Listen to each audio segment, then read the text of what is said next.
will work on them as well. So, welcome everyone, a very warm welcome. My name is Benedict Orban. I'm actually here on the top left, I'm actually here with two hats on. Number one is the Crypto Valley Association. I'm actually chairing the startup working group, who is one of the co-organizers of tonight. The second one is my second hat. I'm actually a board member and contributor of the swissDAO. I'll tell you about both in a moment.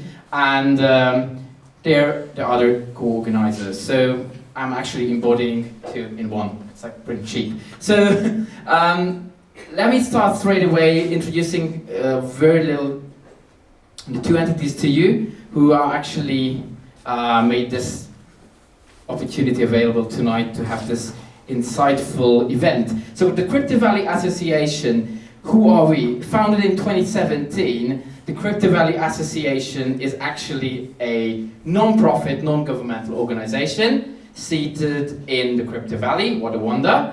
And we foster growth, we foster collaboration and integrity within the blockchain and the crypto ecosystem in Switzerland.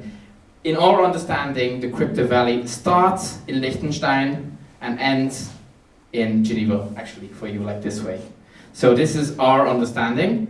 Our mission, I don't want to go very deep into detail, but if you just remember, we connect people in the ecosystem, we collaborate with ecosystem players, like for example swissDAO and Trosquare. We advocate and we innovate in a certain way. I'll tell you in a moment how. So we have actually 10 working groups. This is the way how we work together.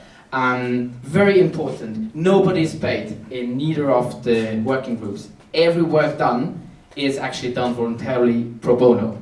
So, and this actually adds a lot to it because we can remain unbiased, we can remain non-influenced by any of the external parties, and this is one of our, in my understanding, one of our core values. So we work, just to name a couple, we have education working group, we have cybersecurity working group. I'm naming the ones who will be present today and presenting to you. We also have the startup working group, a couple of members here, and several others. We also have a different vertical on the geographical vertical, Latin America. We're also opening up the Northern American and Western Switzerland. Those are like formations of people which have been formed organically to collaborate. That's why they exist. Our flagship event throughout the year is every year the Crypto Valley Conference. So it has been organized in the last couple of years, and it will be organized, I hope, in the next 10 years. I mean, the numbers speak from themselves, I don't want to read them out, but my personal huge, I would say, success was that this year, in this year's edition, we had a startup pitching competition with over 140 sign-ups from around the globe, and the top 10 finalists actually made it to Switzerland and made it on stage. It was a great success with filled auditoriums, so next year we're going to take it even to the next level. What we do, in a nutshell, you see events, networking, educational events like this, what you're participating today. This all underpinning our mission. What else we do? We do a CVA research journal, and you're the lucky ones today who actually will experience and will be part of the official launch and release of the 2023 edition. There is a separate part for that dedicated, will be led by Tilmar, the chairman of the Educational and Research Working Group. We'll get to that in a moment. Couple of names, logos, and these are like really just a few of those. They wouldn't fit all here.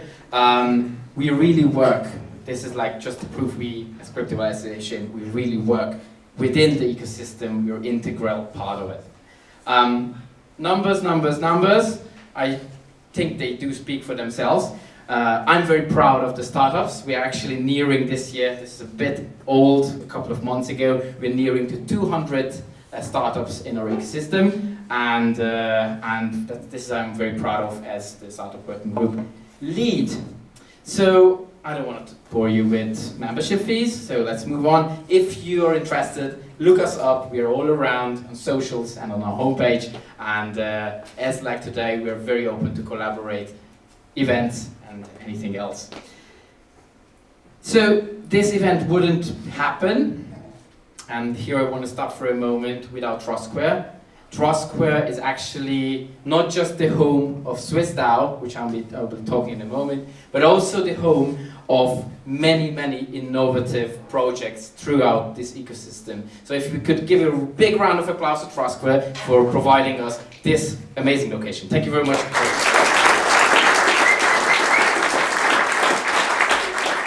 Yeah, swissDAO. What is swissDAO? swissDAO is a Web3 builder community. Okay, we build certain things. We build literally on-chain, we build off-chain, we build knowledge, we build smart contracts, we build events, we build community. So there's a lot of things which we do. But mainly, our idea is to educate Swiss entities, Swiss individuals in this space. We have like high profile, super acknowledged people with great experience, back to the enthusiasts. We have a full variety, and this is what makes us colorful and I believe strong. We do educate, we do events, as I said, build space. We also meet up here very often, here at TrustSquare, and DAO development. Could you just put up your hands? How many of you do know what is a DAO?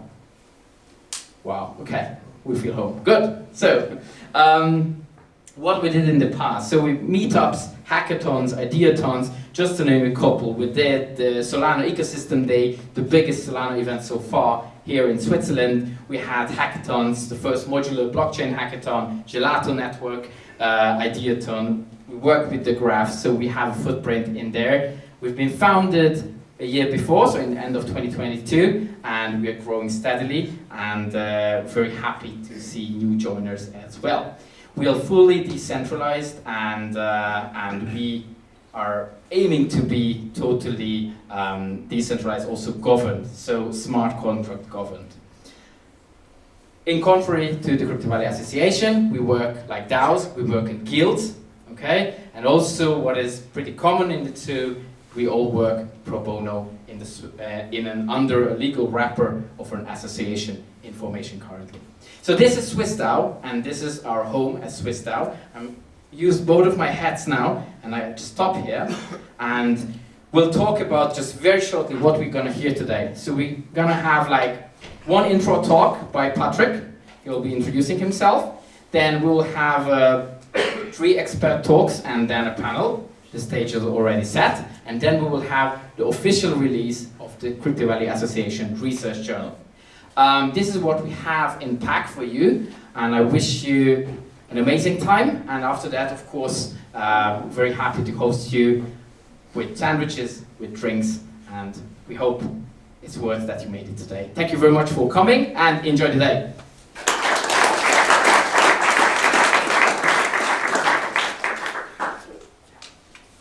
Thank you.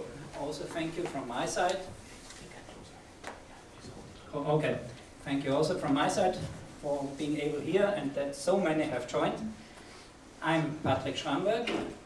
I'm from the Crypto Valley Working Group Cybersecurity. I'm co-chair together with Markus. He is over here. So I would say we both run this working group since 2017, 18, and we are organizing regular events about security, cybersecurity, especially in the crypto area. Besides this, I have a normal life. I'm working as CISO at different companies, and I'm working as CISO now at Finova, which is one of the major core banking providers in Switzerland, which has over 500 employees, and I say just 30% of the banks are part of it and using this core banking platform. So we are also aware of cryptos and are interested in this area. Nevertheless, had a good conversation with Benedict and about security and with startups, and we say, why not make a combined effort and bring security, talk about securities and talk about parts which are relevant for startups. And now we came back to the introducing question, what is the reason for doing security? And therefore I want to give you a short overview about what is currently happening on the security side in the crypto. When you look at it, you see the current numbers, what is going on. We have, that's a program, also an assumption. Currently, the point is 16.9 billion of assets are going via DeFi market. So the DeFi market is growing and constantly growing. They say last time 19%, 20%, and I also assume this market will constantly grow. So this enormous amount of assets need to be also protected. And is it protected? If you look at the current setup of hacks, you see one interesting stream. One is the blue one. These are the centralized services and the normal attacks beside the, I think, not green one, but beside the DeFi protocol. And what we see here is a constant, I go it this way, what you see here is a constant increase of the hacks on DeFi. And what we definitely can confirm, that the DeFi platform is getting more and more attacked by hackers, and therefore the amount of losses increases here dramatically. This is only for 2022, so how does it look in 2023? What is in 2023 we have a current loss of 340 million, and in November, I think I just collected the ones, we have a loss of about 50 million, which is published. We don't talk about the losses which are covered and which are not talked about. So what you see is the hacking is going on, and what we see is also two things. The hacks continue, DeFi systems are emerging and get constantly attacked, and we also see the hackers get more and more experienced. The quality of attacks is continuously increasing and getting better. So when you go into DeFi, be aware that the hackers and the attackers are also aware and know how to deal with it. And what you also see is the problems are still the same. It's when you look at the first problem, they have no multi-signature used. Second point, was a private key vulnerability, and the third one was they had a bug in the code. So always, I think, when you go into DeFi, always be aware that this internal vulnerability can exist, and you need to be aware of this. So I think I can go into more details a bit later, what to do against it, how to protect, what to think of. But this should just give you a bit of teaser and a bit of appetite to think about security when doing DeFi and when going into the crypto market. By this, I want to hand over to Ashlyn. She's our moderator, and I want to welcome her on the stage, and want to say thank you for your attention.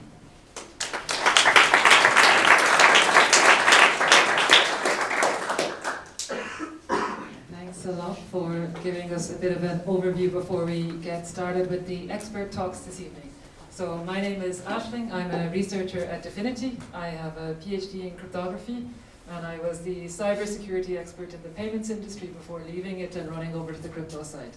Now I work as a researcher, building privacy protocols, building sustainability protocols, because if we don't solve the climate problem, we can't play with our technical problems. So that's what I do, and that's about me. And so I'm super curious to hear from a kind of range of different perspectives. And I think we'll have 3 expert talks and then move into a panel. And the talks will kind of give us an overview of what happens before an attack, how you can start to prepare, how you can kind of prepare yourself or rescue yourself while you're in the heat of an attack. And finally we'll hear kind of a bit about a retrospect of what you do after you have been attacked and you look back. And so a bit of retrospection. So let me first introduce Michaela, who will give the first talk.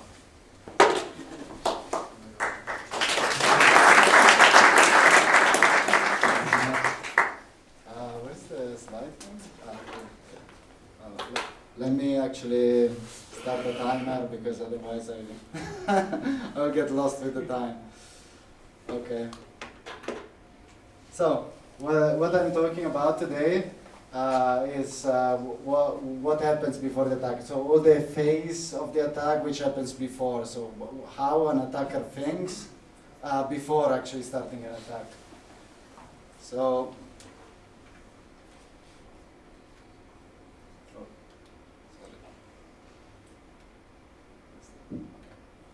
So, who am I? I'm Michele Federici. I'm a nerd since I was born, basically. I have 10 years professional experience. I'm a Bitcoiner since 2011. I actually contributed also to Bitcoin Core. I will maybe mention later in an example.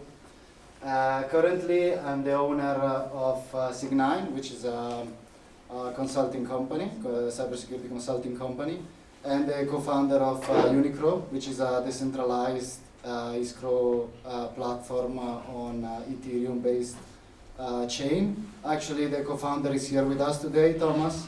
I don't know where he is, but yeah, he's there.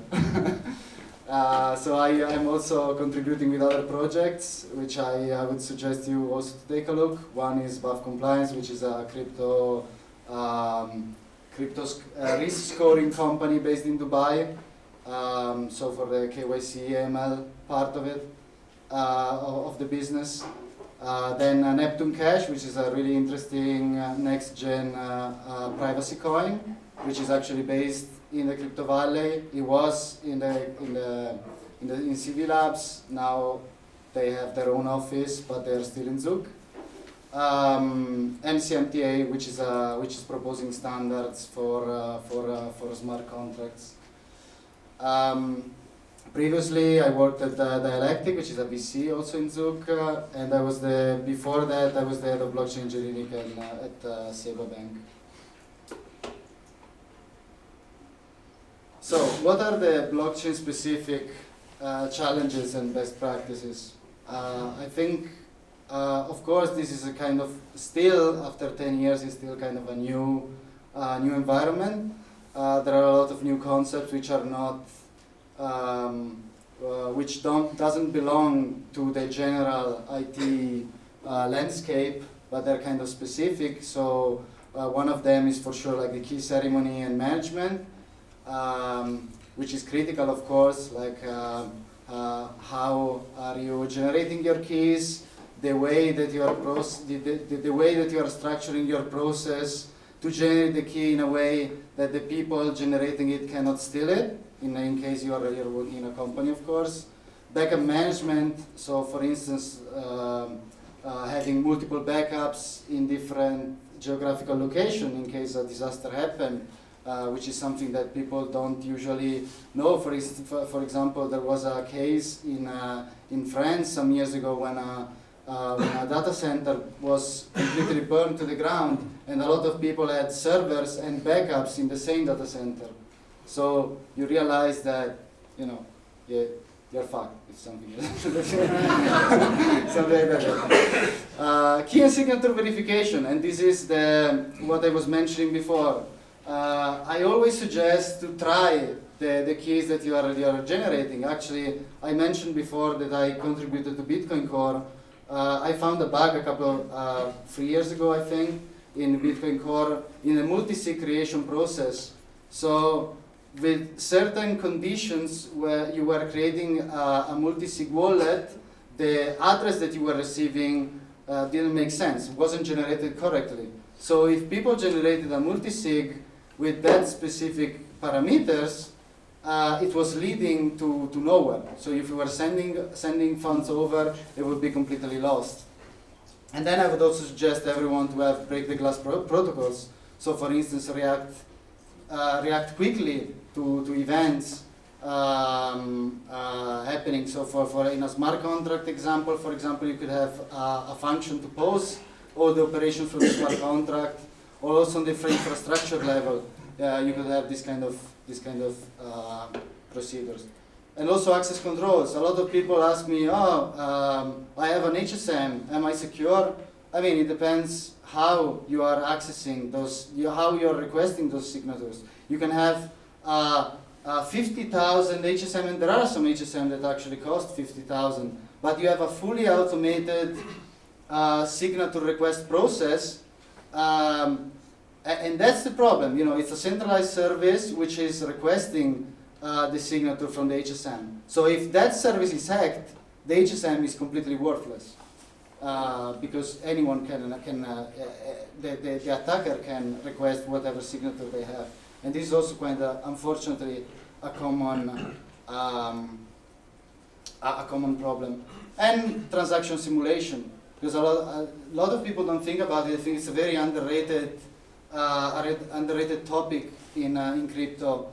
A lot of people are signing transactions, but they don't know what they are signing, because transactions are difficult to parse. You know, they are really every situation is custom. Luckily today we have a lot of tools to simulate transactions in a fork of the chain, so you can see the result before actually executing the transaction on the real chain. So I would suggest also, this is also a measure that I would suggest everyone to consider. Let's talk about the initial phase of an attack. First, from the attacker's perspective. So what happens when someone wants to hack your platform? They will start enumerating and analyzing the services that you expose to the public. So everyone thinks about the smart contracts, but actually a lot of hacks happens for everything around the smart contract. So for instance, the front end, if someone, like a lot of dApps online today, if someone hacks the way that they are deploying the front end and they tamper that code, they can propose anyone any transaction, you know, and people will just sign it because they don't have way to. So they maybe double check on their hardware wallet, but the address that you see is the address that the front end proposed to your wallet. And that's why I'm suggesting everyone to start using address book in your wallets. So whenever you are interacting with a smart contract, save the smart contract address, so you are sure that every future transaction that you do with the same smart contract is actually that smart contract that is not, and it's not another one. That the front end is the integrity of the front end is verified. User inputs. User inputs are still today the main entry point for vulnerabilities, because that's where that's where stuff happens. That's where you are asking the backend or the smart contract to do something for you. If you're not sanitizing these inputs, of course, people can exploit them. Misconfiguration, data leaks. A lot of people we see every day. You know, someone that left an S3 bucket open to the internet, and someone just scanning the web. They find it, and then there is like a database with millions of credentials, user credentials. So that's also something that, you know, it happens unfortunately very, very often. Outdated software, it's a classic. I'm not even spending time, of course, you know. It's important to keep the software updated. And then phishing, like whenever you are gathering information on the team, who are they and what services they are using, you can craft very, very carefully some phishing emails which are targeted to their own. So you know they're using this service or that service. You can impersonate that service, and people maybe don't even think about it. It's not that every email that I receive, if I know that I'm a client of Credit Suisse, it's not that every email that I receive from Credit Suisse I'm checking all the headers and everything. I would just assume that it's actually from Credit Suisse if it's, you know, if it's good looking and everything. And a lot of people are falling for that.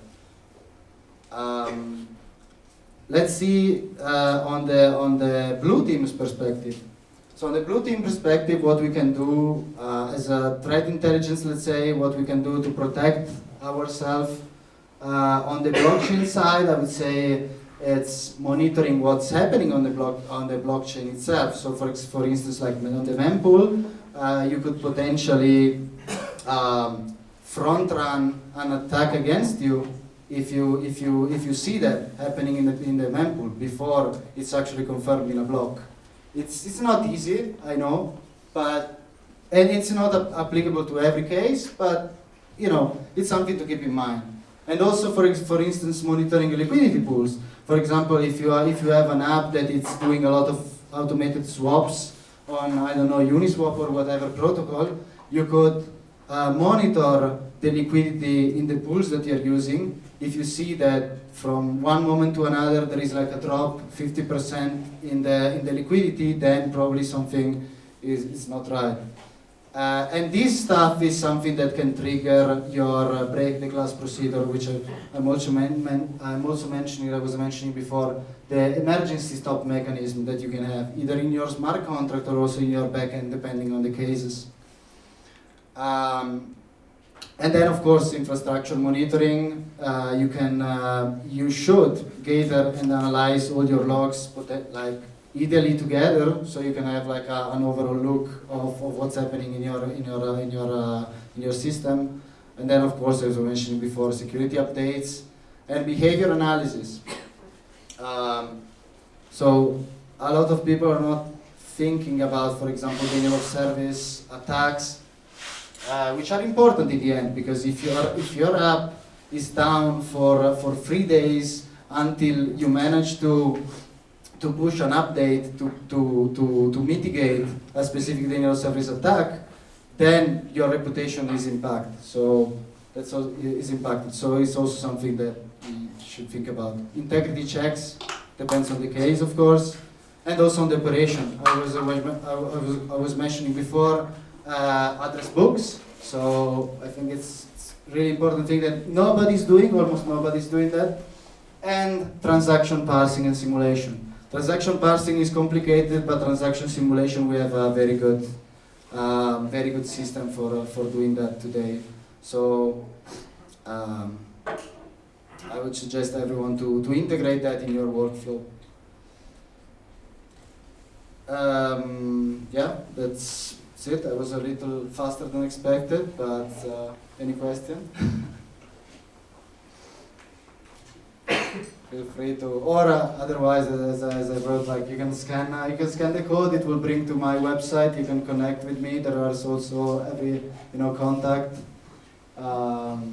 Yeah, just let me know. Thanks, everyone.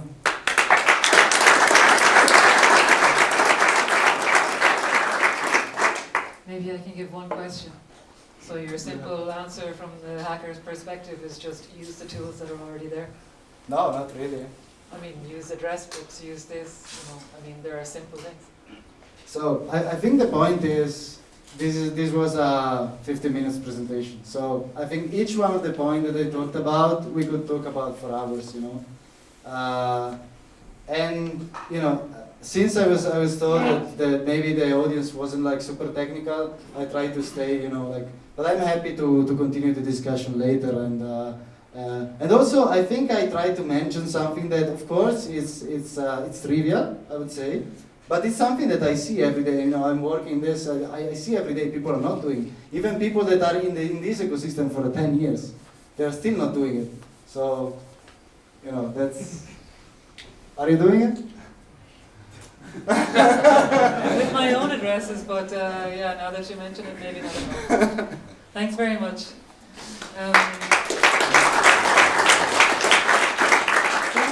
We will now give the floor to Patrick again to give us an overview of what to happen in the heat of the attack. Thank you. Thank you again. You will see me 3 times. This is the 2nd time, and afterwards at the upper one. So, no. The panel as well, the panel as well. So, okay, now, what happens? There is an attack. Do you know there's an attack? What to do if there's an attack? And I just go back to the basics, and I have 2 points. Blue team, for instance, is responsible for defending an enterprise or defending the system. So the other side is the red team, where there will be another presentation later on. And the second thing is, what I recommend is, if you have an incident, I think best practice is to follow the NIST computer security incident handling guide. I can recommend this to everybody. It's a dry document, but it definitely gives you a good idea of what to think about.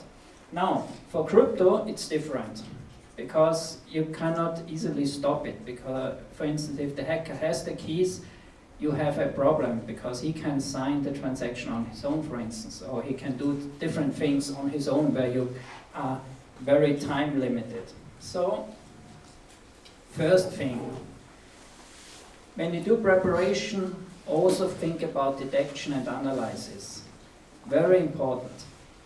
Think of monitoring on all different aspects. I won't go through all of them, but not only monitoring on the blockchain. Keep monitoring on your internal systems, keep your liquidity pools monitoring, also monitor the protocols in the internet if there are any vulnerabilities. Just be aware and have always a good overview where you are, also how the situation is. So always have an up-to-date overview on the different levels. And when you develop DeFi protocols, already think of it during the architecture design phase, that you think about the monitoring capabilities, also including smart contracts. So, very important. Because if you have monitoring in place, you can detect attacks and you can then respond to it. So, an attack which is not detected is hard to recover and hard to defend. So I'm talking now about the attacks which you detect and which you see. There you have different methods and different mechanisms to protect yourself against it. It depends how hard the attack and how deep the attack already is. And here you have the simple methods, or a bit the trickier one. One easy way, I think I just talked about, is that you stop the asset transaction. So you simply say, okay, I locked my system, I stop the system here and stop all transactions for unknown addresses, only for maybe whitelisted ones or very special approved ones, so that you lock down the area where the transactions are possible and forbid or prevent that the attacker can go further with his transactions. That's the same, you adjust the transaction rules. If you don't feel safe and if you have an unclear feeling, I think you should be very cautious and start limiting the transaction rules so that you can have a more security and a higher level of trust. Simple things, disabling ports, APIs, if you're open from the outside, I think shut down the systems or the ports which you don't definitely need, make a VPN, do a tunneling, do blocking, all sort of things to make your system stable. Lockdown of internal systems is a bit the last resort where you just stop the system from working and from functioning, but sometimes it's a method to stop the attacker from getting further. Nodes trading system is going in the same system, but these are more outside areas, things which partly but still under your control, but you don't develop them yourself. And the last thing is resort always, I think I recommend strongly, get support by external companies. There are security companies around, there are companies around which are able to track and help on this, in this smart contract area, which are able to help on the blockchain, and which are able to help on security level, on internal systems, and inform, communicate. Don't hide it internally, it will come up anyway. If the attacker succeeds, the company will know, the management will know, the investors will know, so start communicating first start to be transparent, start to be fair, and honestly, and then the people will have a better feeling on your company than instead hiding and not talking about it. So don't hesitate to communicate and ask for support. We are a big company, CVA is around, swissDAO is around, so you're not alone. So there's help around, and I think you should have these connections prepared before, not during the attack. So be aware, have connections prepared, have communications line established, and then you can, in case something happens, you are ready to communicate and have an advantage. So now the next level, hackers get deeper, the threat is increasing, you are really in danger, or the system or the assets are in danger, let's say it this way. So what can you do? Simplest thing, transfer the assets to a cold wallet where it's air-gapped and you have higher level of security, which is more limited to access. It will not help if the attacker has access to the master key, so then you're lost. Doesn't help if you have a cold wallet, 100 cold wallets, you can bury it in the deepest bunker, what you like, no problem for the attacker. So, what can you do? What I personally recommend is that every company has prepared an emergency setup. An emergency wallet which consists of a total new random a master key, based on a total new master key, and maybe also different technology. So if you're using MPC, it might be helpful to have a normal wallet set up in a separate place, very secret, like Cold Wallet plus, which is just ready, no assets on it, just the wallet's addresses are ready, the same coin times are supported, and you just have it ready. So if something happens, it's a race of time.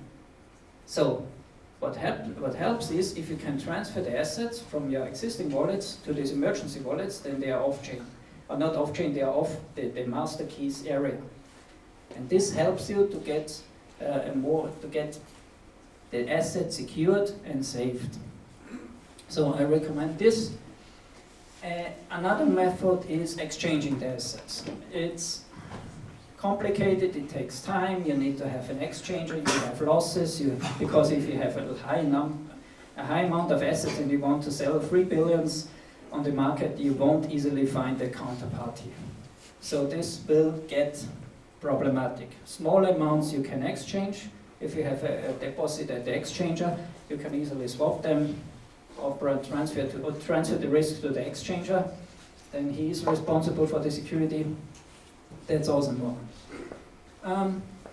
What I also recommend to think of when you're under attack, and you want to transfer, increase the fees.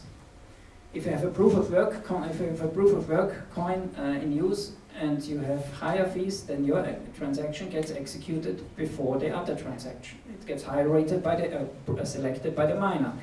This gives you an advantage in the timing perspective. If you do it the wrong way and want to save money here and go for the lowest fee, it's not helping. This can go this can cause them real trouble. So also think of higher fees during in emergency mode and attack mode. Same is for validators. If you have a proof of stake, have contact to the validators. Maybe they can help you. Please, that's the same going into have connections to other companies. Connections to other companies help you, also to the major validators which are using, or to major supporters. Again, support by companies and issuing, that's the more I would say question mark. If you see and can detect in this short time the problem, that you can issue the fix. But I put a big question mark. If you are able during an attack to issue a fix and deploy it, and I would say no. You have very few chances, unless you're very a genius. Or you have forgotten to update your systems. Sorry. So, What I would say again is 3 things to think about. Monitoring in the first place for preparation, having communication established or having links to other companies established, to be ready to request help, to spread information. Then having the procedures tested.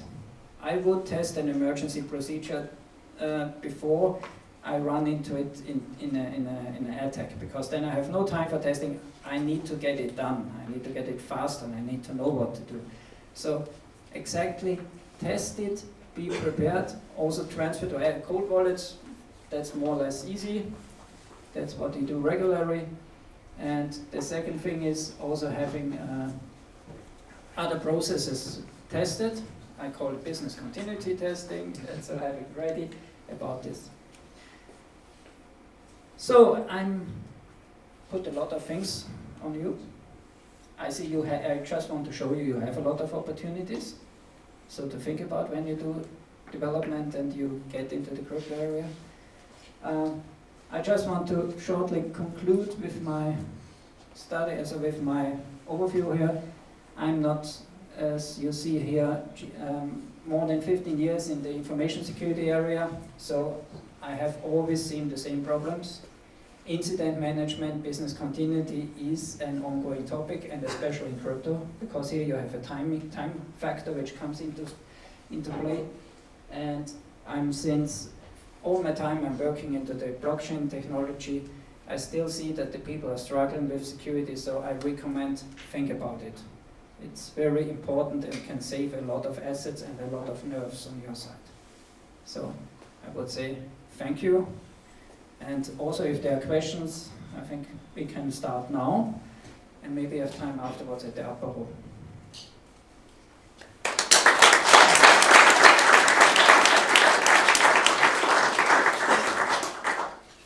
There's time for one question. If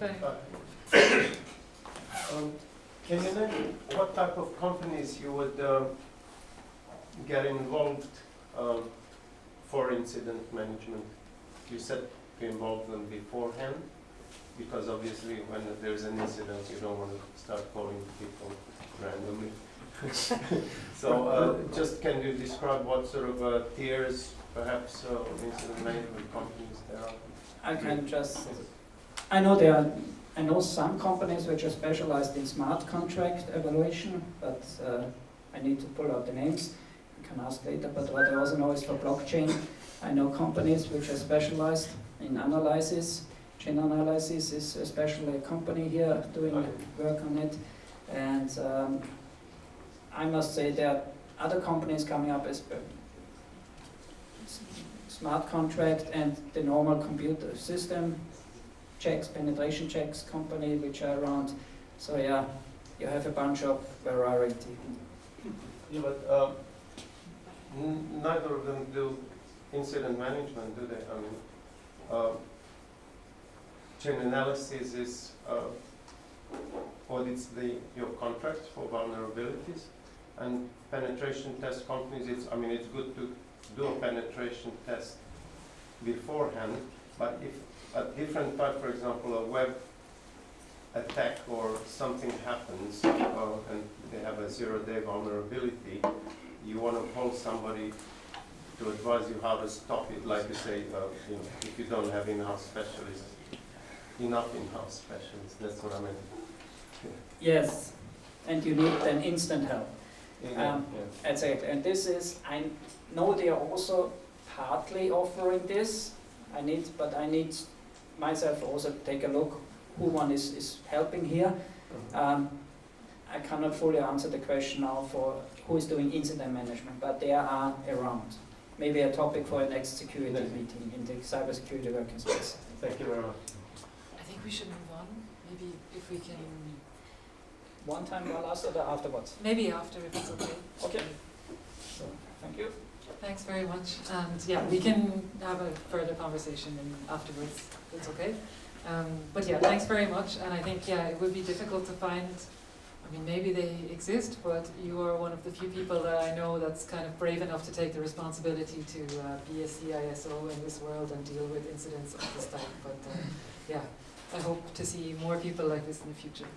But now we'll move on to kind of learning from the past and learning from the trenches with Stefan. Thanks. Okay, so my name is Stefan.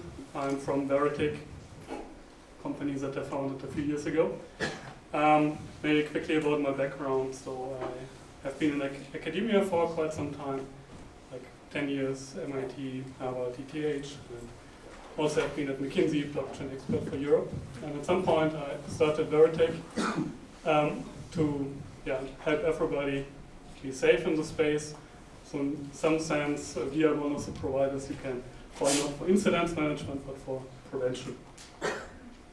And what we do is we focus on access control.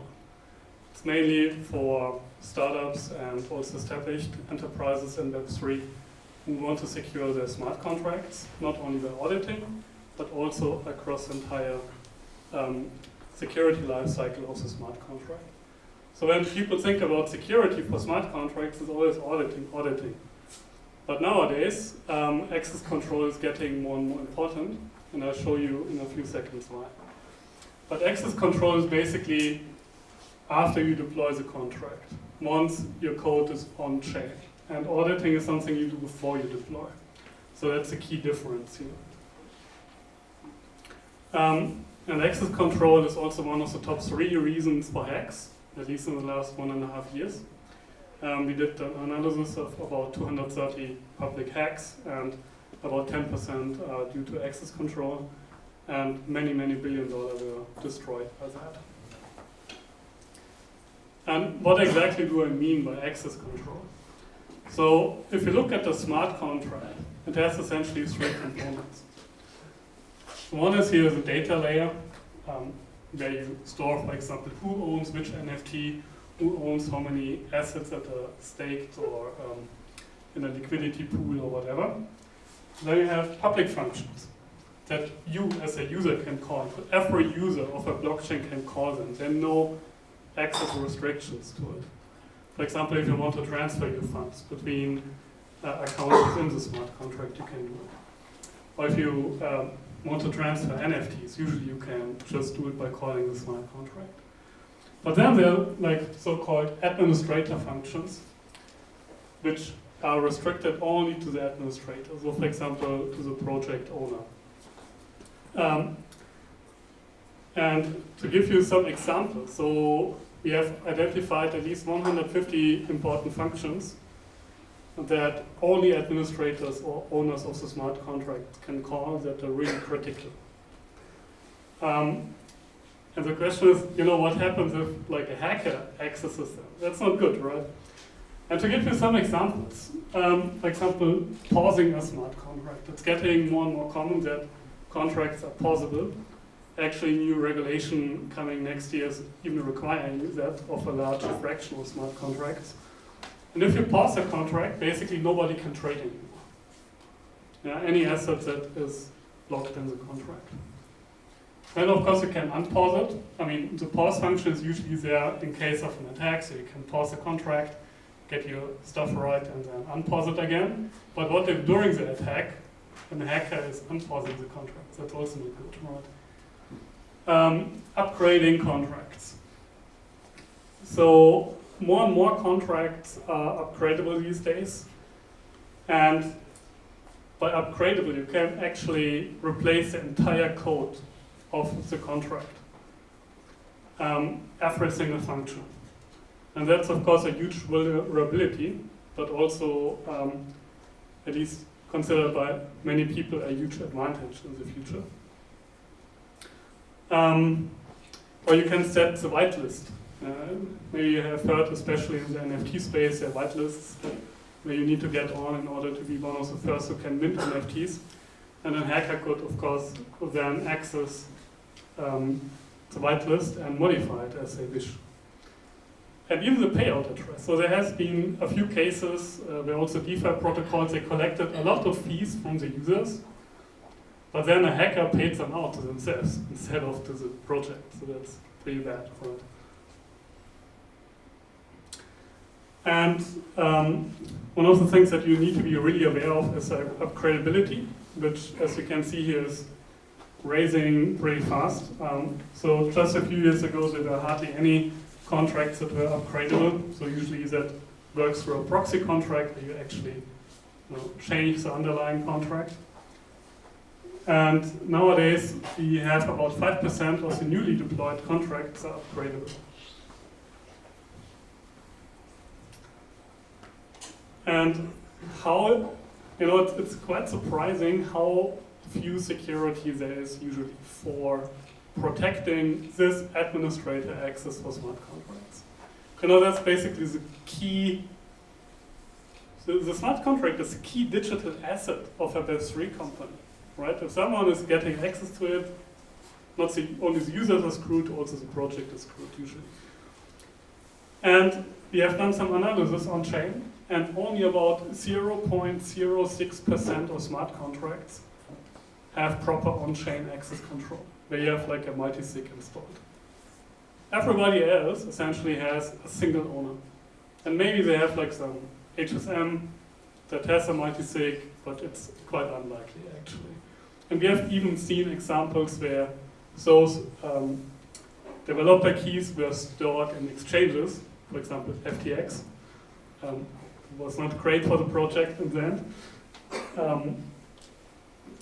But so essentially what we are offering is a very simple and streamlined solution that everybody can use, because so far was mainly a usability issue that people are not setting up multisig for the ownership of the smart contract. And here in our solution, it's basically almost as easy as using DocuSign. You just need a wallet, you sign on a Web2 interface, basically your contract interaction, and you also see what you're signing compared to some other multi-sig tools, where you usually just blind sign anything, and you still need to trust your coworker, for example, that they send you the correct thing to sign. Specifically for smart contracts. Of course, if you're just transferring funds or whatever, the safe, you can basically see pretty much what you're signing. But if you're interacting with smart contracts, you sometimes can't. Yeah? And so in our tool, you can also not only do it for your own smart contracts that you own, but also when you want to have a multi-sig and interact with DeFi protocols, you can also benefit from this knowledge, that you know what you're signing in the end. And then I would like to also go into a few hacks that happened. We all know FTX, there was a lot of lack of governance, and not only on the business side, but also on the technology side. So during the time when FTX collapsed, every 4 hours there were new news and nobody would believe it can get worse. And at some point, the news was, someone minted $400 million additional FTT tokens to some address, which was not expected. So that was because someone still had access control to this minter row, which nobody knew, but it was still stored in FTX someone, and apparently a single person had access to it. So what happened after that? Binance, Kraken, everybody else basically stopped trading FTT tokens, and then the price collapsed. So people lost literally billions of dollars just because of that. Another example is Axie Infinity. So they actually had a multi-sig, even on chain. They had, I think, a 5 out of 9 multi-sig. So 5 people need to sign in order to get the transaction done. The hack was, I think, $625 million hack from the Ronin Bridge. And it worked like that, So basically, one team member had 4 keys out of the 5. You know why? Because the other team member said, it's too difficult to use, and they needed to execute some transactions, so they basically transferred ownership to that guy, and then he executed it. And for like 3 or 4 months, they didn't transfer the keys back, kind of, or like at least the replacement keys.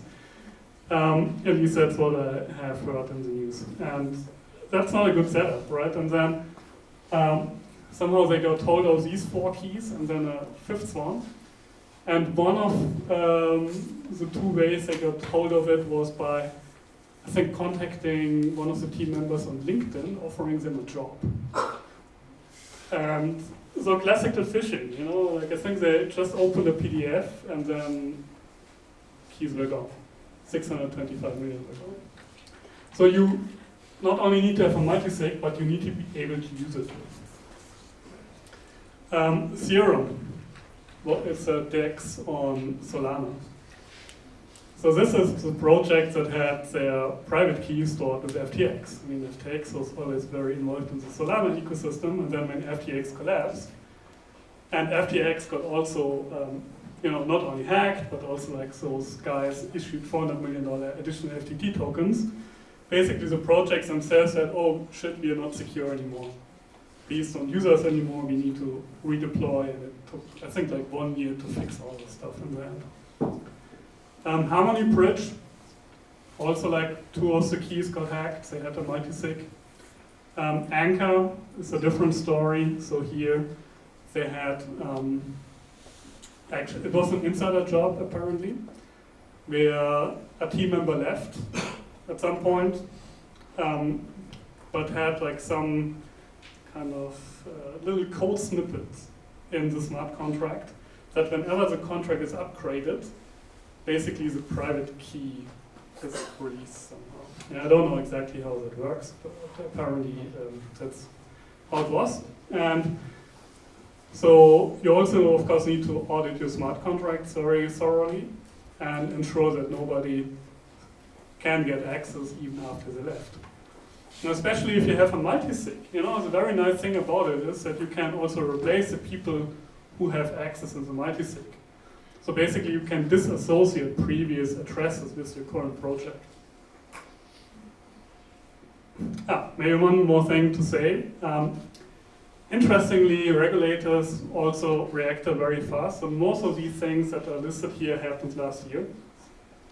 And earlier this year, the European Parliament passed the Data Act, or at least like the bill for the Data Act, which proposes that a large fraction of smart contracts actually need to have robust access controls, and they must withstand manipulations of access controls. So this law is actually coming into place next year. And also many of you might have heard about MiCA, and MiCA is also asking for strong security assessments, and multi-sig access control is of course something that you can use. And we're happy to help if you have any questions around that. And what is also interesting, so if you have good hygiene in your key management and access control, it can be helpful even if you don't know it sometimes. Now, for example, here, Oasis got hacked for, I think, like $225 million, was also like one of the bigger hacks earlier this year. And then they figured out, you know, also by engaging some auditors, that actually they have a vulnerability that they can exploit to counter-hack the hacker. Yeah. And they could only do it because they still had access to the ownership of the smart contract in the end. Okay, so that's from my side. I'm still on the panel and in the upper row, but also feel free to ask questions now.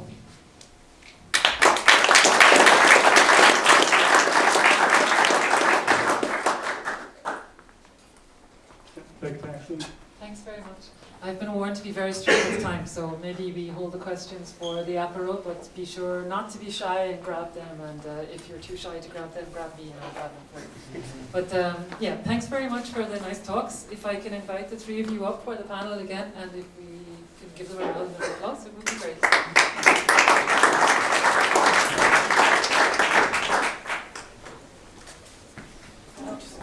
Take a seat. Yeah. Do we need to remove the I mean, yeah, let me just go down here and in order, it's not even right.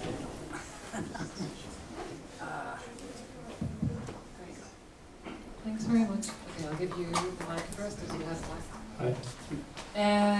Now, everyone had a lot of questions, but I have the most, so I'm the one that gets to have the fun moment to ask the questions. Thanks a lot for the talks. It was really nice to get a few different perspectives. I think you all have quite different backgrounds and different interests and everything like this. And for me too. But I think all of us are quite maybe seasoned Web3 veterans now, and this event is for crypto startups and organizations that are maybe new to this space. And like with blockchain and smart contracts, there's like the barrier of entry is now gone, essentially. Like you can immediately start a company like just by clicking go on your machine. This is quite different from before. Before you had to have some experience about starting a company and know about technology. Now this isn't the case. So like, I think it can be, I mean, I know from some of my friends that are starting crypto startups, they have no company experience, they have no security experience, they have no any experience, they just kind of want to jump on the crypto bandwagon.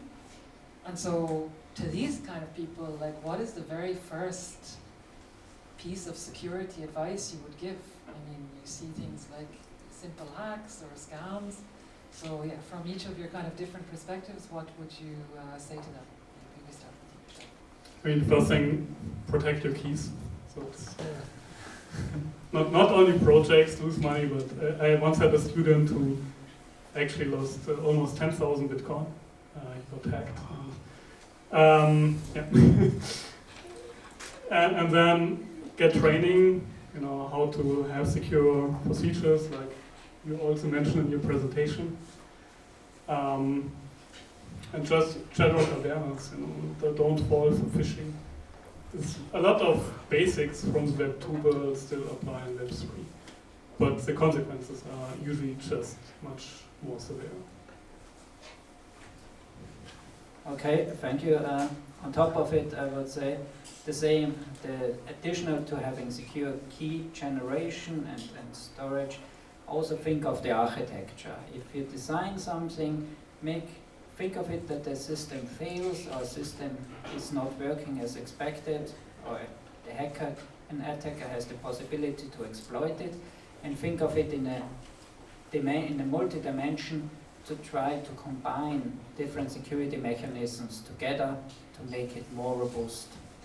And the second thing is, if you're not sure, get advice. I think there's enough information already and recommendations in the internet around which help you on this topic. So I totally agree with the gentleman here. So that's exactly what I was said. Maybe an additional thing I could add is to be careful on single point of failure. And as I said, in my presentation, don't focus on what seems to be the most vulnerable part, but also everything around. Because sometimes the attacks are not so easy as, you know, you have this function, that function gets attacked. But it's like a complex chain of situations and variables that you are connecting each to get to the final, you know, to the loot, I would say. Maybe one quick thing to add. Try to keep everything you do simple. Yeah. Except the security. Yeah, that's a great one. Yeah, don't keep security too simple. So maybe then kind of going a bit further, like if you've kind of set up and you know what you're doing a bit now, you feel wise and you're deploying your smart contracts, but at the same time, crypto is new, like even from the researcher's perspective, like we're doing it now, we're writing it down now, and at the very same time, people are implementing things, and at the same time, people are deploying things, and at the same time, people are attacking things.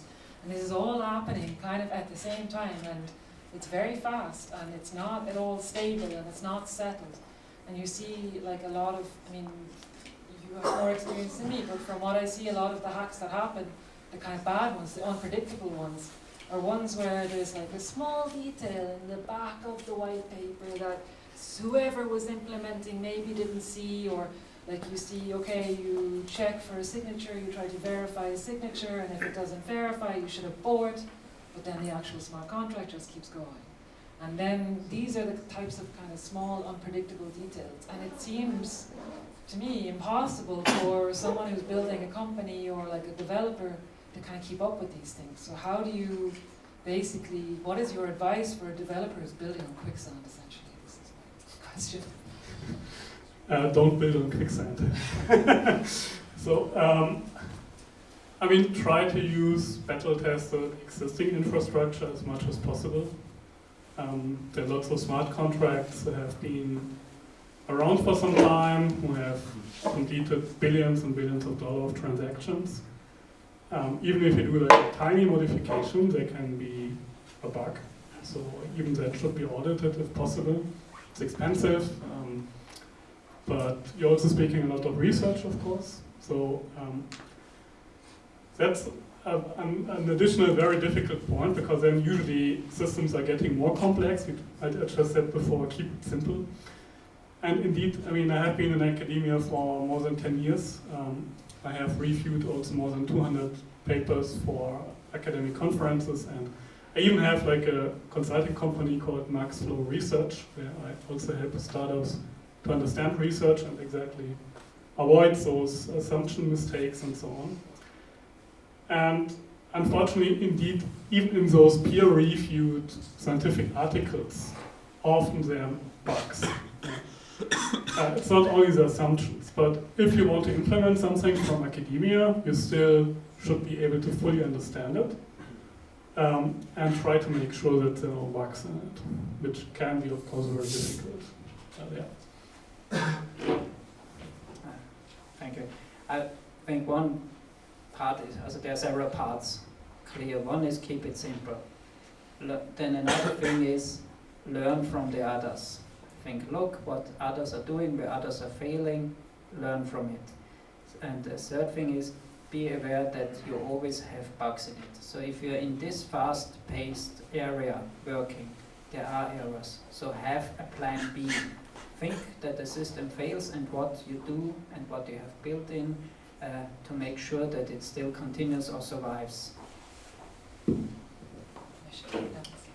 So personally, I think that on one side, I mean, I totally agree with you, of course. On one side, we should seek for people specialized in something in particular, and I think everyone should specialize in something in particular, especially as the environment becomes more difficult. It's kind of, we are forced to specialize in something, but at the same time also be curious about everything around it.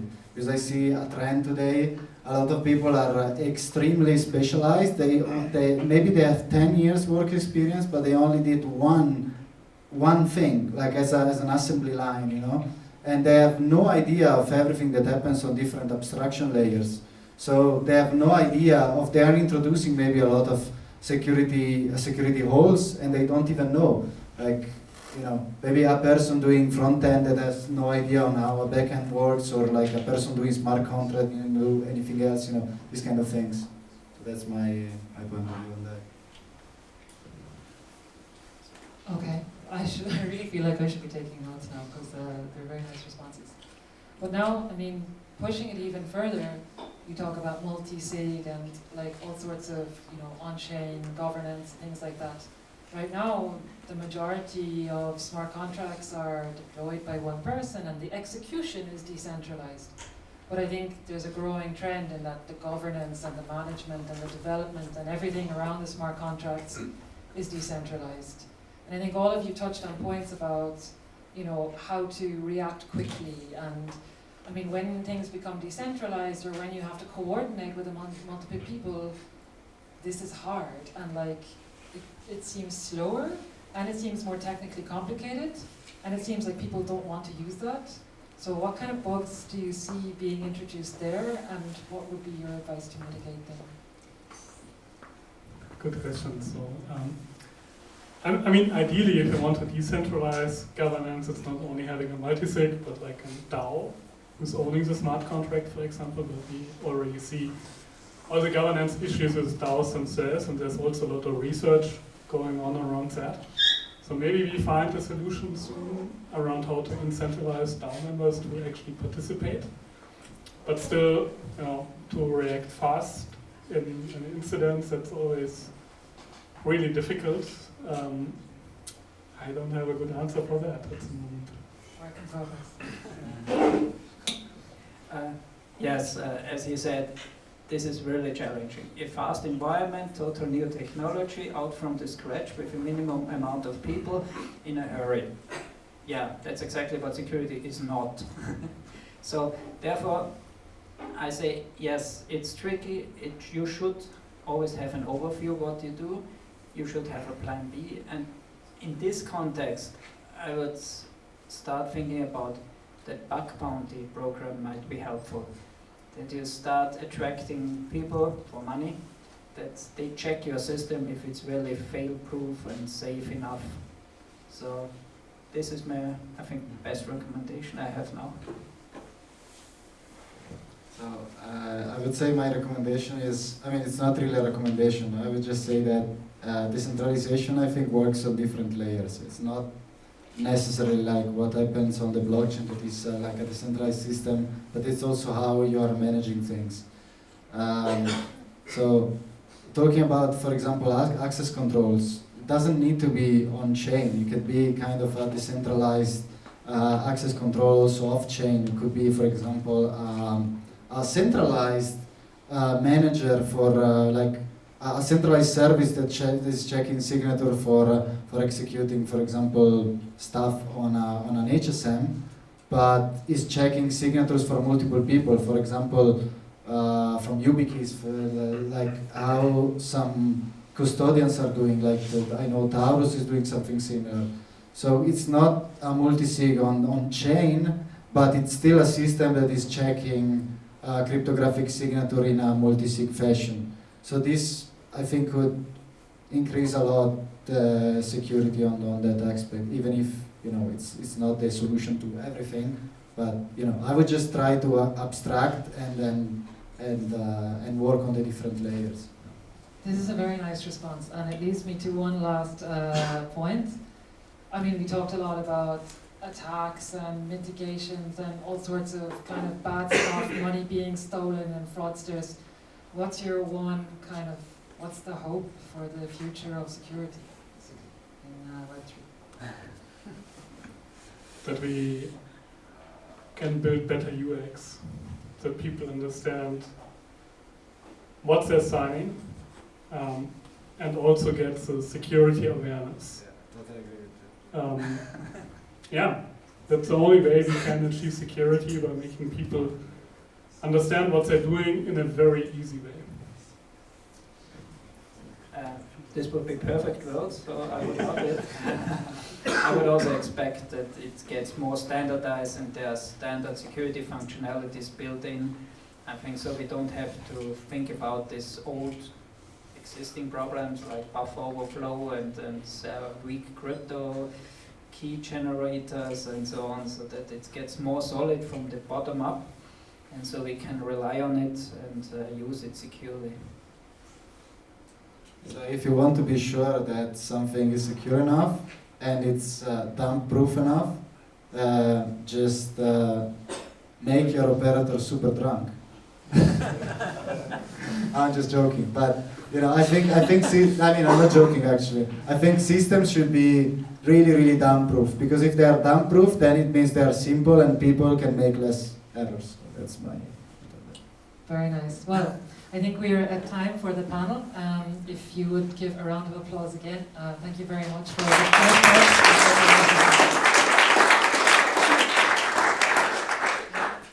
Hand back to you. So thank you very much once again, also for from my side. Stefan, you made it from Germany especially, so that's an extra effort from your end. Thanks very much for the panel, interesting panel. Now we will be moving over to the release of, literally moving, it looks like. So I think we'll move a little the desk and the seats, and we move on to the Crypto Valley Research Journal release, which Dilmar will be presenting to you. And actually it should work, but it's, oh no, I know it's called. go back to the start. Here we go. And I'm actually handing over to Mr. Tilmer. Here we go. Welcome. Rena, thank you so much for the quick introduction, and we now arrived at the final part of the evening. Get your phones ready because you need to scan the QR code in a second. So, Crypto Valley Association, I don't want to go too much in detail about what we do, you know this already. Within the association we have different working groups, and I had the chance to, or still have the chance to lead the working group education. Within this working group we have different, projects in terms of education, lecturing, but our flagship project, so to say, is our research journal, which I initiated last year. How this works is that we define a topic within the working group education. So the last year's topic, it was opportunities and challenges, the future of DeFi in traditional finance. Then we invite the authors to hand in their papers, which we then in the end compile into something like a research journal. And I'm glad that tonight it was recognized that research gives the answers of the problems we are currently trying to solve in our industry. So then, especially after the happenings of last year, or FTX, Terra Luna and others, we in the working group education came together and defined the topic of this year's research. How this works is we collect the authors, we promote online, we make sure they stick to a certain deadline in order to hand in their papers to give it the professional touch, such as what you do in a call for papers. And this year's topic is don't trust, verify, risk management in Web3. Now if you scan this QR code, you will be the first one being able to download our research journal of this year, which we literally finalized today. We received more authors than last year. We received more professional written pieces of research from the leading projects out there. Just to name a few, we got Definity handing in their research paper. We have Bank participating. We also have traditional organizations such as BDO, who had one of their employees handing in the research paper. So this journal has this year approximately more than 300 pages of the newest topics, solutions, suggestions in the different field of risk management, be it from the technological point, be it from a legal point, be it from governance.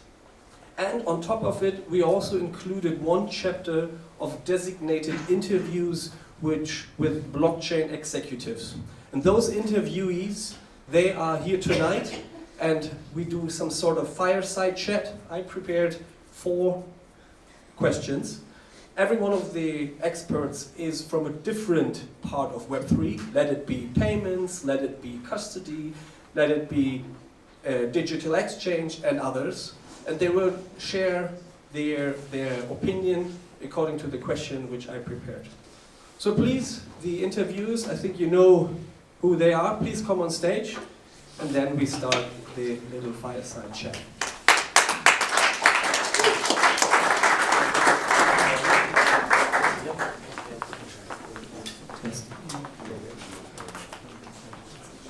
Please have a seat. And I will pass the microphone, and then it would be great if we pass it to the panelists.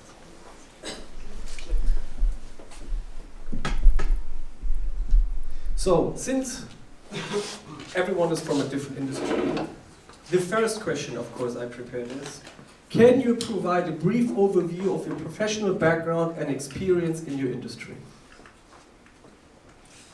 Alright, my name is Phil Detweiler.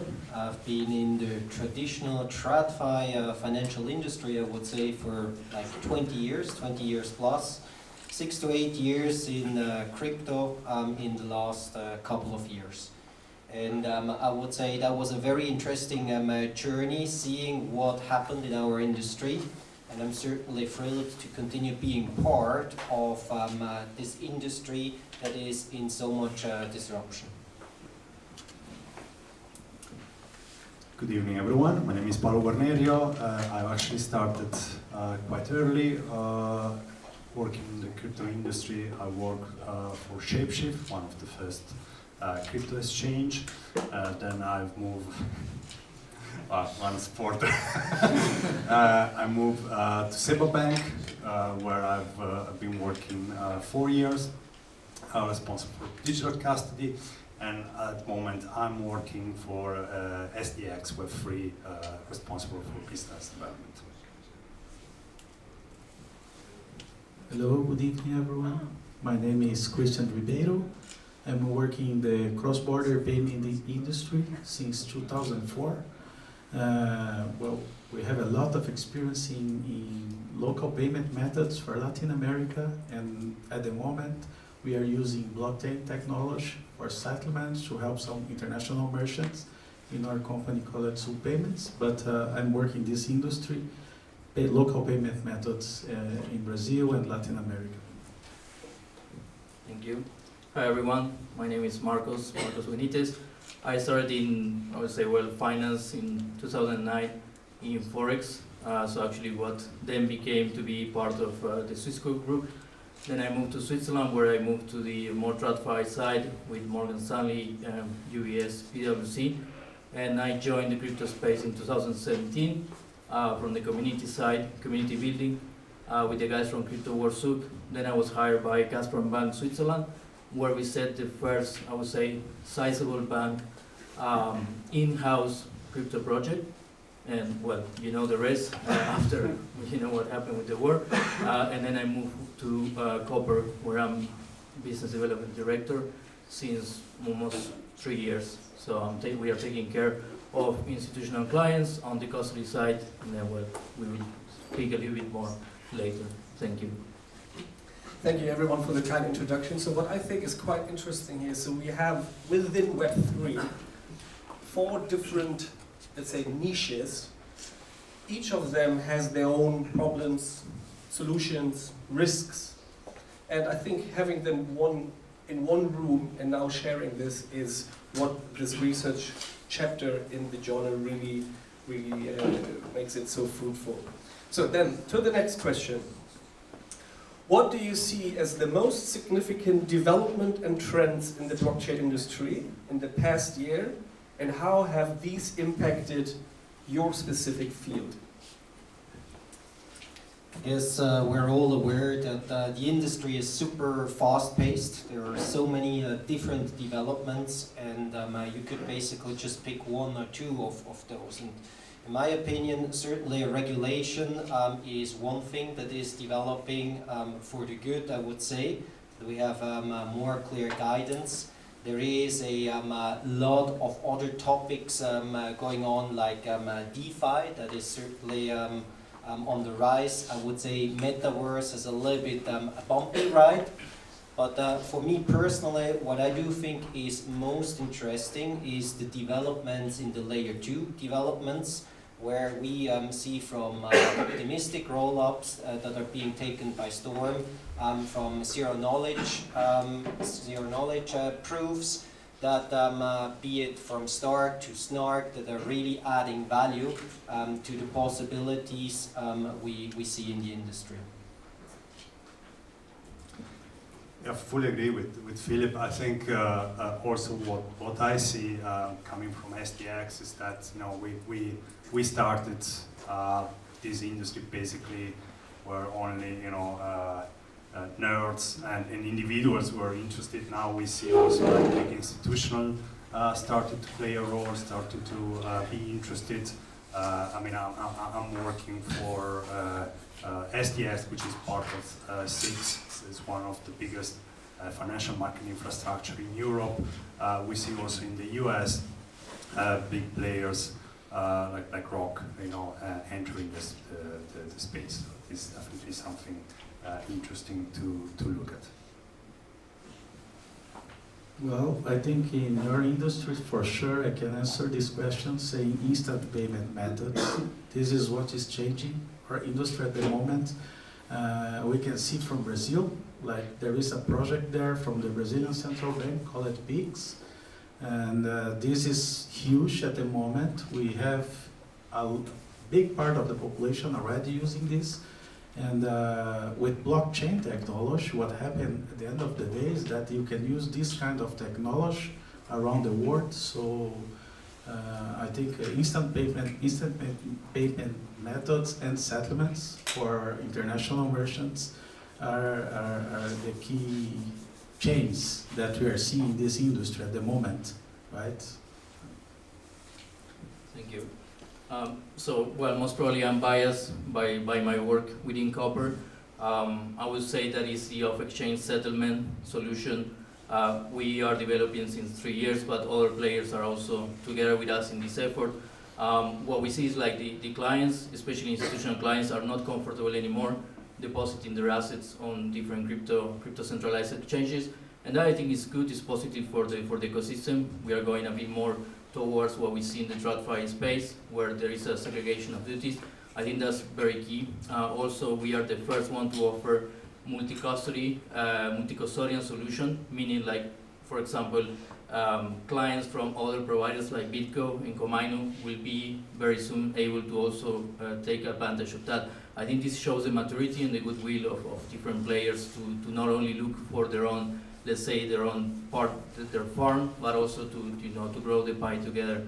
And the other one, I would say, more from the non-institutional, I would say like the simplification of certain access to DeFi, like for example, guys like ICP, Multiverse X and so on, which are making it easier when you, not having to deal with your private key, but then maybe doing a backup in different devices. I think this makes it a bit easier for everyone to access our industry now.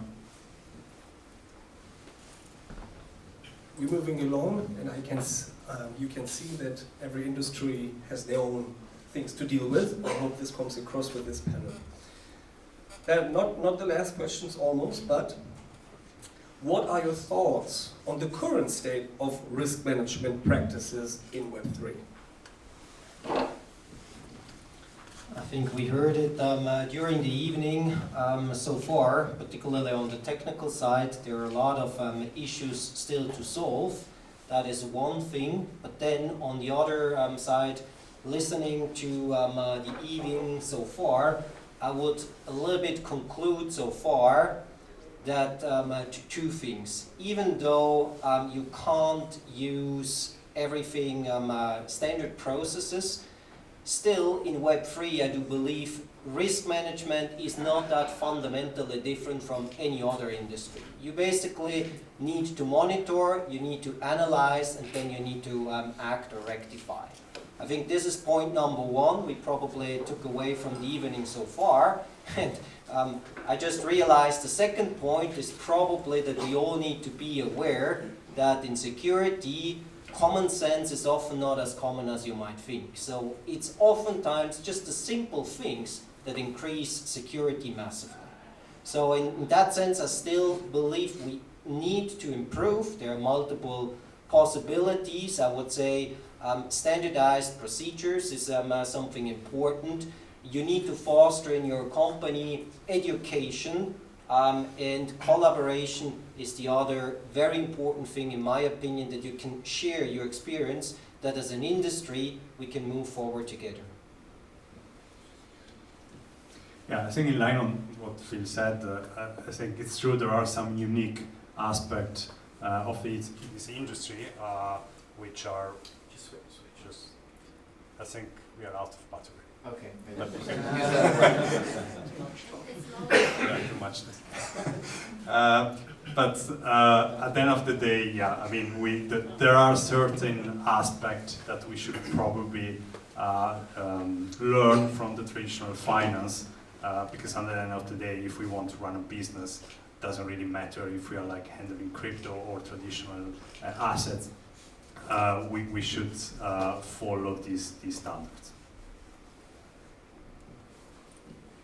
Oh, I think for the payment industry, compliance is always an issue, especially when we are dealing with millions of transactions. So, from where I'm coming, we have like 300 million people in Brazil.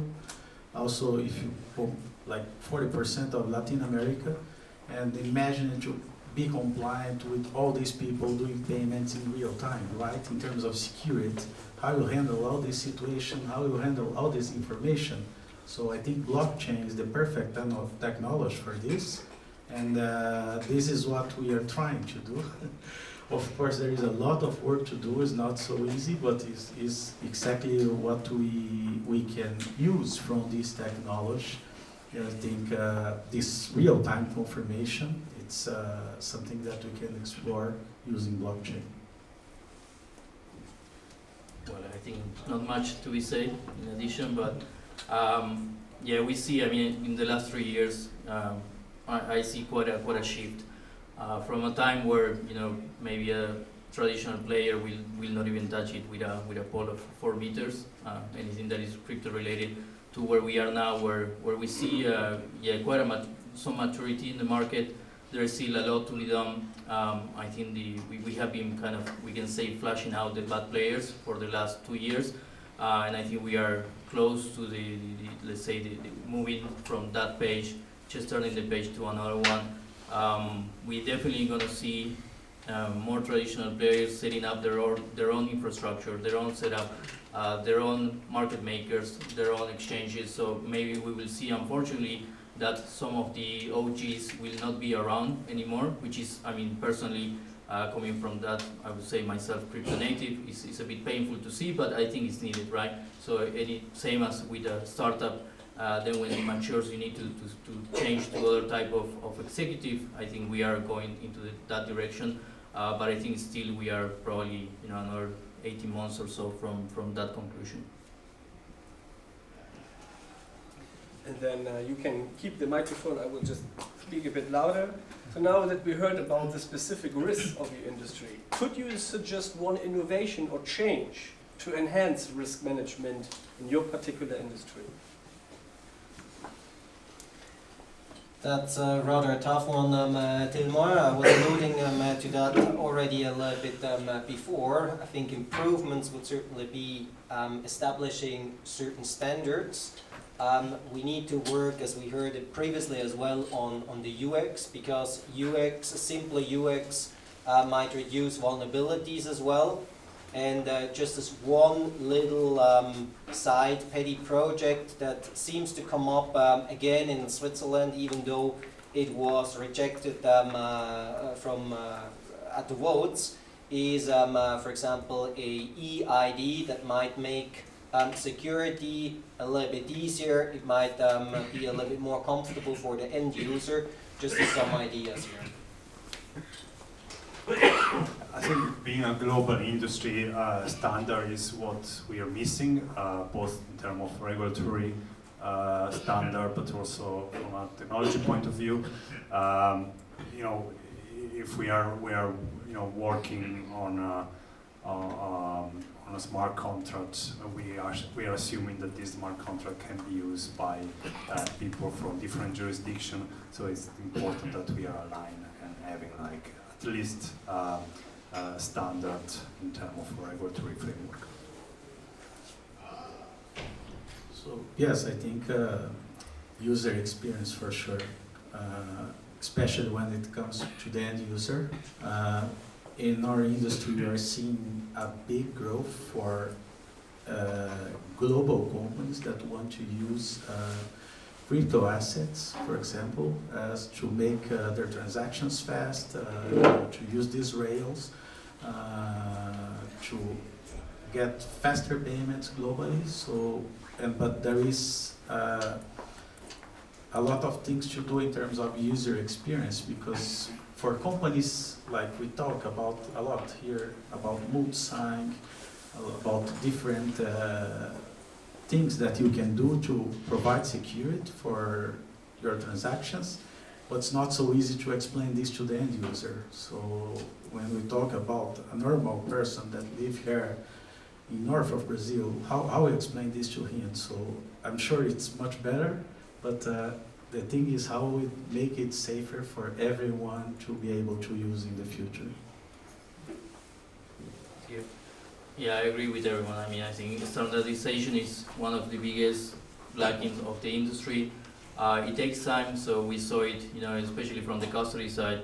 Yeah, you may have web wallet, multi-sig, HSM, and then now, finally, after maybe 6 years, we can see that MPC probably is becoming like the leading solution.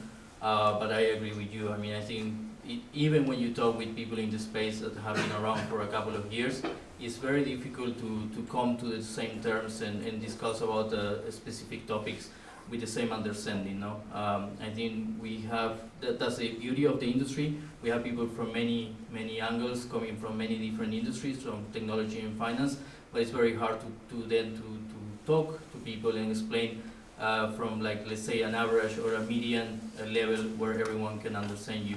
So it's very hard when you talk. We see it, for example, at Copper. It's not the same talking, with a foundation, with a dev team, and then just, the next call jump to talk with some TradFi people. So it requires certain education that you need to be actively doing, on behalf of the people, and then just showing what are the best solutions and try to bring them to a level of understanding. So I think, standardization. So this was just a snapshot out of the interview. If you want to read the full interview with each of the panelists, then I encourage you to download the research journal. All the other option you have is just now in the upper row after this event. So a warm applause to the panelists. Thank you for your time. Thank you very much, and we'll also not take it any longer to keep you away from drinks and the sandwiches prepared, very tasty ones. So once again, warm thank you to all of you joining us today. CVA with all its working groups, and swissDAO, it was a pleasure hosting you, and stick around, ask your questions from the panelists, from each of us around CVA, around swissDAO, around cybersecurity. It was amazing to have you around, and see you next time. Thank you very much for coming.